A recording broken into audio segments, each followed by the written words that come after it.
오늘 본문은 예수님께서 가르치신 기도, 즉 우리가 주기도 혹은 주기도문이라고 부르는 기도가 포함된 기도에 대한 가르침입니다.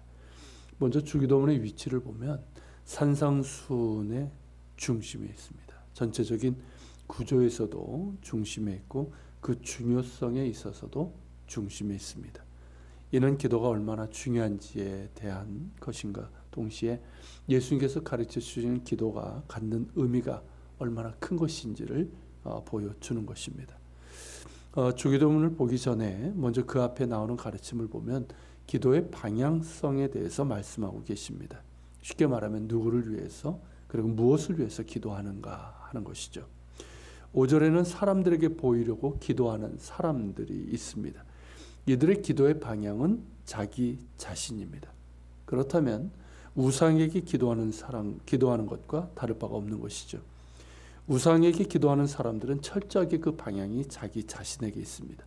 자신이 바라는 것, 자신의 부귀영화, 안전, 그리고 원수에 대한 보복과 저주, 이런 것들입니다. 예수님께서는 우리의 기도가 그들의 기도와는 달라야 한다고 말씀하십니다. 골방에 들어가 문을 닫고 은밀한 중에 계신 내 아버지께 기도하라는 이 말씀은 기도의 방향성을 하나님께 두라는 것입니다. 기도는 단순히 내가 바라고 원하는 것을 얻기 위해서 하는 것이 아니라 또한 자신을 사람들에게 보이려고 하는 것이 아니라 오직 하나님께 온 마음을 기울이며 하나님의 긍휼을 구하는 것이고 하나님의 뜻을 구하는 것이라는 말씀입니다. 이런 방향성은 너무나 중요합니다. 기도의 어떤 정성이나 열심, 시간도 중요하고 그것을 강조하는 이들도 많지만 방향이 잘못되면 아무리 정성껏 열심히 기도하고 몇 시간을 기도해도 의미가 없습니다. 기도의 방향이 중요하고 그 방향은 내가 아니라 하나님께 맞춰져야 합니다. 그것이 골방 기도의 가르침이고 이어지는 주기도문에서도 그 처음에 세 가지 청원이 하나님께 맞춰져 있는 이유이고 그 다음에 이어지는 네 가지 청원 역시 하나님의 긍휼과 도우심을 구하는 내용입니다. 그렇게 기도는 하나님께 방향을 두어야 합니다. 나의 문제로부터 시작하지만 그 방향은 철저하게 하나님께 두어야 합니다. 그렇게 될 때 어떤 일이 일어날까요? 다시 6절을 보면 우리가 골방에 들어가 문을 닫고 곧 하나님께만 집중해서 하나님의 임재를 구하며 하나님의 긍휼과 도우심을 구하는 기도를 드린다면 어떤 일이 일어나는가?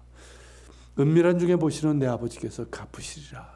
즉 하나님께서 그 은밀한 중에서 보시고 함께 하시며 응답하신다는 말씀입니다.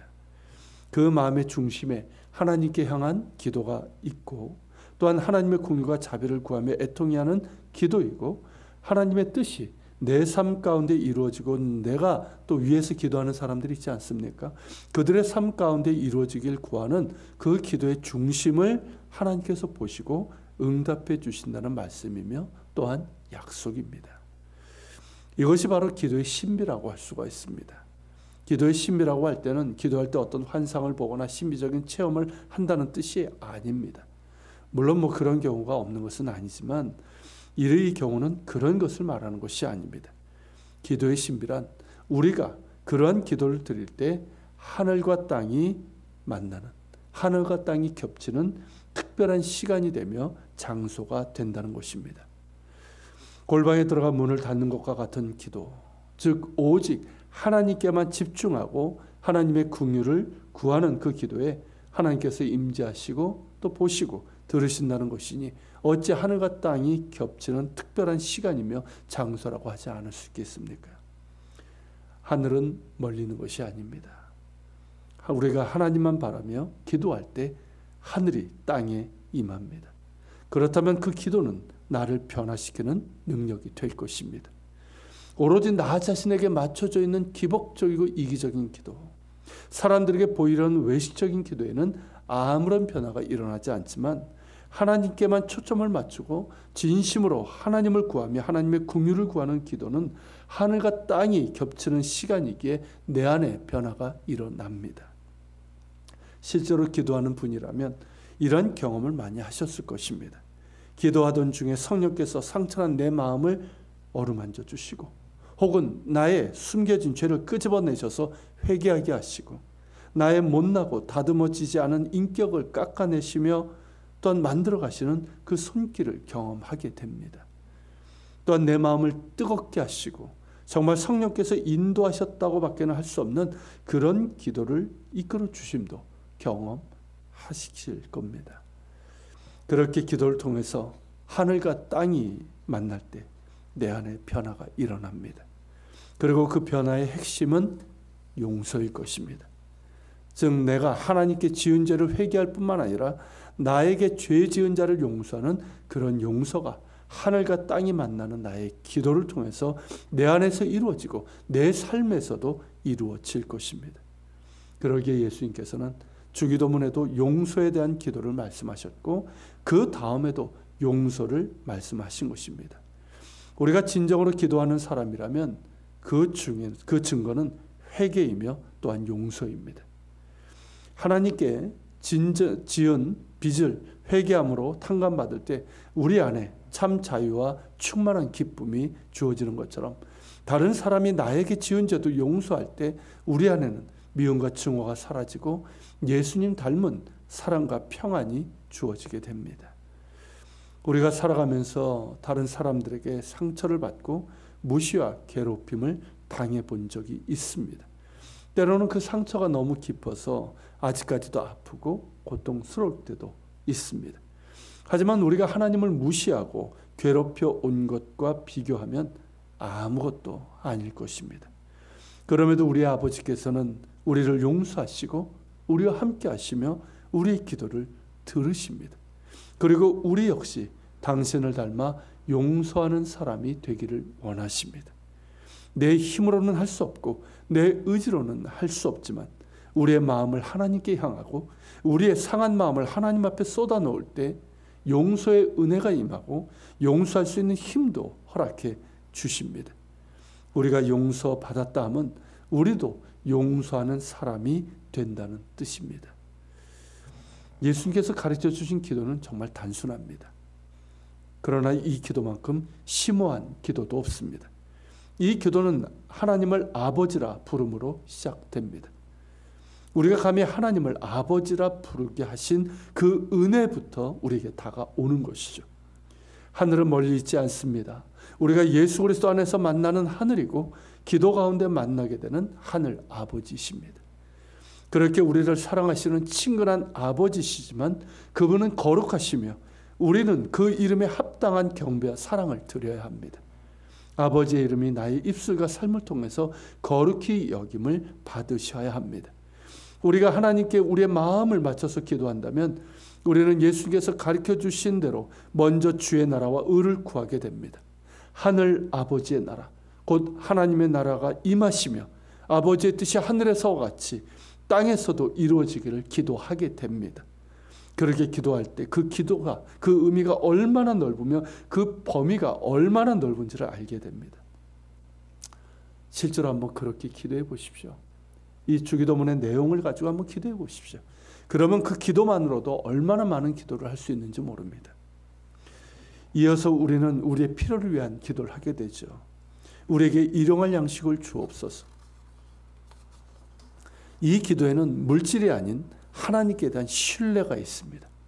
그리고 감사가 있고 자족함이 있고 나눔이 담겨져 있습니다. 그리고 이어지는 기도는 예수님께서 강조하신 용서입니다. 비유로서 말씀하신 것처럼 1만 달란트의 빚을 탕감받은 자답게 나에게 죄 지은 자를 용서하는 자가 되게 해달라는 기도이고 실제로도 그렇게 하겠다는 삶의 고백입니다. 그리고 우리는 우리를 개인적인 유혹이든 삶 가운데 일어난 시련이든 그 시험과 시련의 기간에서 우리를 구원해 주시기를 기도하게 됩니다. 너무나 절실한 기도이고 기도한 대로 하나님께서 우리를 붙드시고 구원해 주십니다. 또한 악에서 구하시옵소서. 원문으로 보면 악한 자에게서 구원해 달라는 기도입니다. 이는 예수님의 승리와 연결되어 있습니다.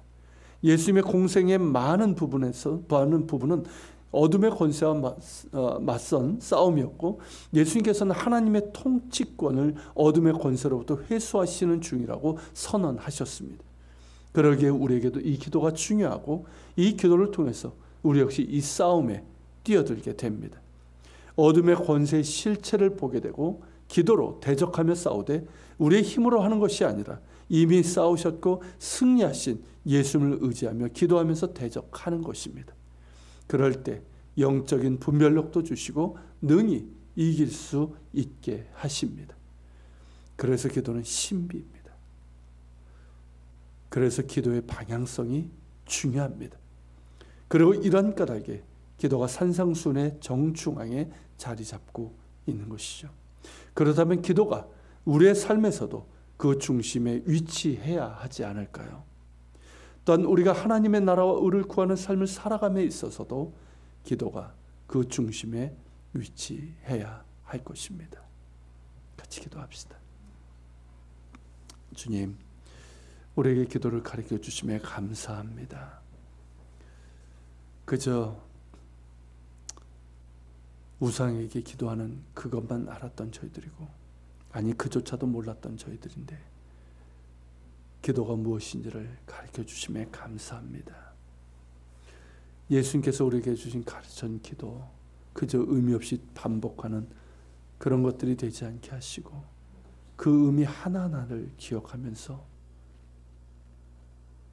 나에게 방향성을 두는 것이 아니라 오직 하나님께만 방향성을 두고 기도하는 저희들 되게 하여 주시옵시고, 이런 기도가 나를 변화시킬 수 있는, 내 삶을 변화시킬 수 있는, 그리고 하나님이 정말 임재하시는 하늘과 땅이 만나는 그런 신비로운 놀라운 그런 기쁨을 경험할 수 있는 저희의 기도가 될 수 있도록 주님 이끌어 주시고, 저희가 또한 우리의 삶에서도 기도가 중심이 되게 하여 주시옵소서.